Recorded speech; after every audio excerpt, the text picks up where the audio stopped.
something has come up recently in my DMs. Hey, I really want to know more about this middleman approach.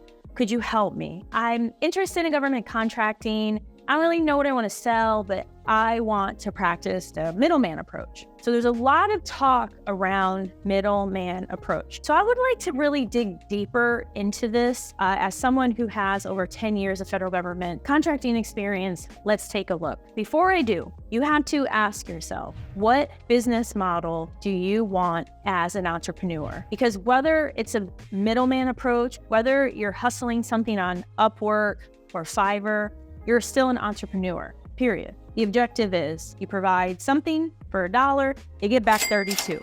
That's the goal. So when it comes to this middleman approach, just think about that. I want you to really think about a business model that makes sense for you, or a business model that you kind of maybe admire or comes to mind. So in essence, this kind of notion of the middleman is you have a party that desires something, you have a party that can provide something, and you have this middle person who is able to put the two parties together so that they can mutually benefit from that connection. So in terms of the federal government, the middleman approach would work something like this. There's an opportunity for portable showers, and you're like, hey, I could find portable showers in Utah. So then you look for firms who offer portable showers. You're like, awesome. So you've been on the portable showers because you receive pricing from the portable shower people. You include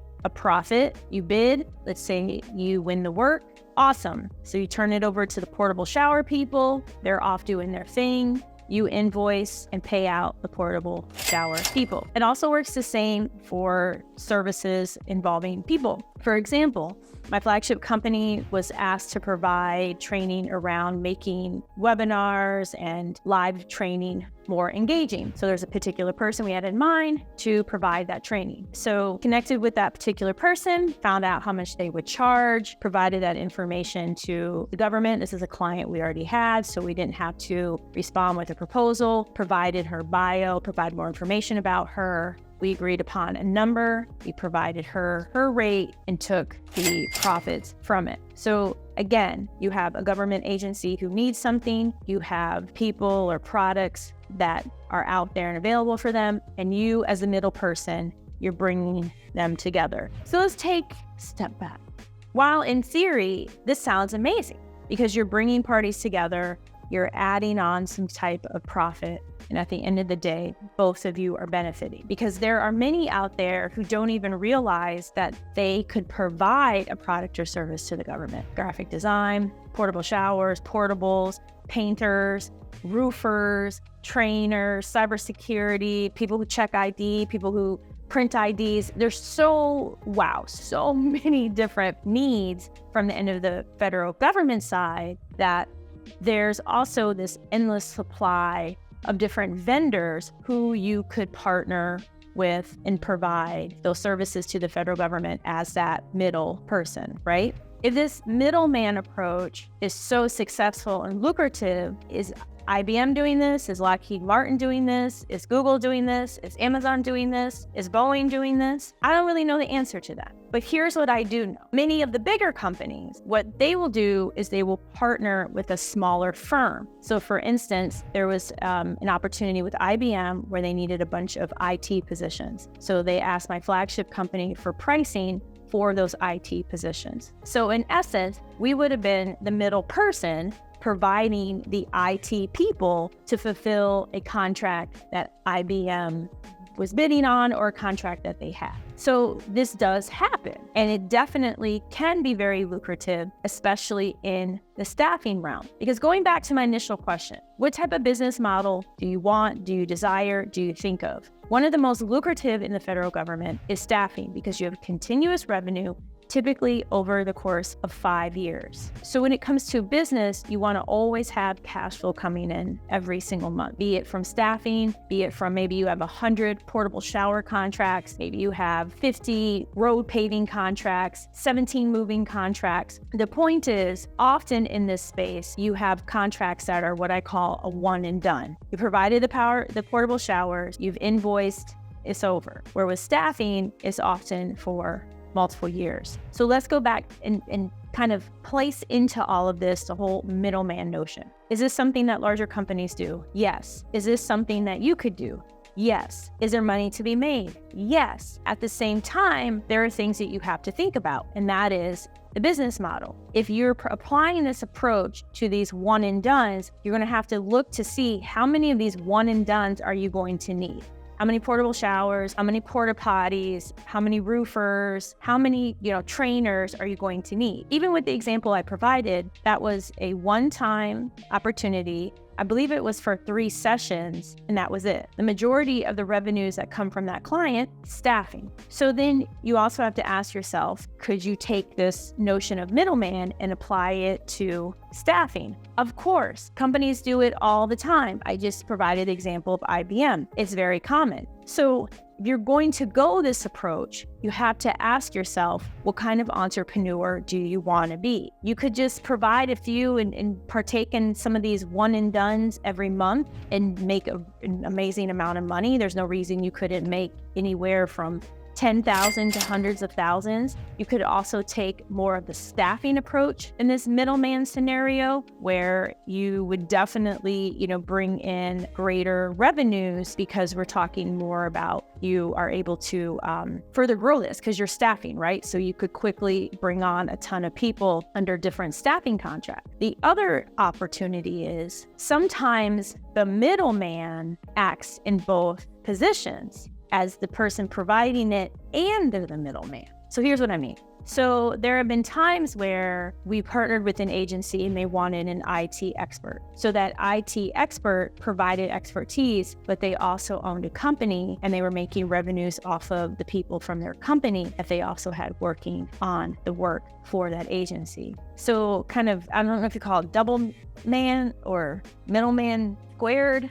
I don't know what you call that. Entrepreneur? I don't know. But either way, there's a ton of different scenarios and approaches you can take with this middleman. I do want to offer this as a warning here, though, y'all. I gotta smooth out my eyebrows thinking about this one and fluff up my hair a little more, because this is where the middleman can sometimes tumble. And that is, depending on how you position these relationships in your proposals or in your conversations with existing clients, the government agency may think, why are we working with them? Why don't we just go directly to the portable shower company? Why are we bringing on Kizzy when we could go directly to the woman who's providing the training?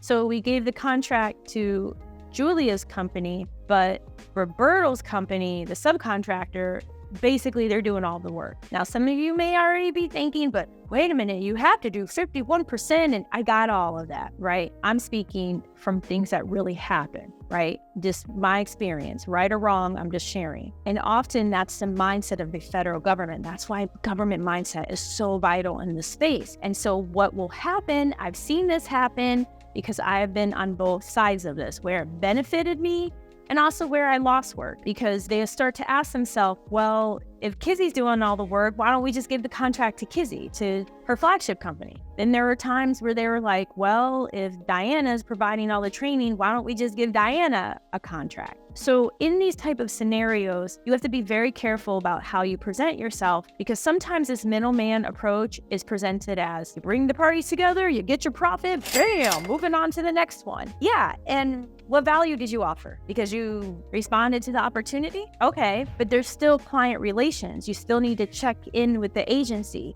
You need to check in with the provider or the manufacturer. You need to make sure everyone is happy and taken care of. You need to make sure you have in place all of your documents. Go to gcwdocs.co to take a look. There's some free things there for you. You need to make sure you have your policies in place. You need to make sure you have your payment systems in place, your invoicing, your purchase orders, as well as accounts receivable, so you know how and who and what's needed when it comes to invoicing the federal government. So on the surface, I'm bringing two people together, making that money. In reality, There's a lot more that goes into it. So going back to the example where we staffed a trainer for our existing client, provided that training. Several of my team members were involved because those team members have the relationship with the agency. So that's their time. There were dry runs. That's their time. Someone from my team had to submit an invoice. That's their time. So you're seeing how there's additional time built in depending, right? What if something goes wrong with the portable shower? You're the one with the contract. What if something went wrong with the training? It didn't. I'm the owner of the company, right? So these are all great approaches. I've been involved, am involved in these type of approaches, but I just want you to have all of the different nuggets that go into it, because what's really vital to making this happen is me, showing the value to both the agency as well as to the company we brought to the dance. You must be able to keep showing your value, because what's going to eventually also happen is the flip side. The company that you're starting to expose or you're partnering with may think, well, goodness, he or she's got this 8A thing, or he or she is service disabled. Well, I've served, or I could get an 8A. I didn't serve. I'm just using examples, y'all. Don't come for me. So they may think, well, if I'm doing all the work, I don't need the middle person. I can just start my own company and win the contracts on my own. I have seen that happen many times. I have this place and this love and this spirit of abundance. So I'm like, do it. But at the same time, I have my documents in place, gcwdocs.co, so that my team members aren't trying to poach existing clients, because you also have to protect what you have. That's the other key piece: policies, procedure, paperwork, client relations, poaching. And it happened, had it happen, where someone took a client with, had it happen, where someone started a business because they basically thought, hey, what you do is nothing special. I can do it too. Awesome. Great. I wish you nothing but the best, right? So it's very important as you go on this middleman approach that you just take in consideration not only the business model, but everything that really goes into this, because you don't want to be burned. There is a reason IBM practices this, because they know that they can save money by partnering with a smaller business and have that business put in all the time, energy, and resources where they wouldn't have to. And you're doing all the work because you're the middle person. So there's an amazing payoff. It's an amazing space, but at the same time, be aware of the alternative. I love you all. You're amazing. Please follow, subscribe, click the notification. Also, don't forget, everything is possible.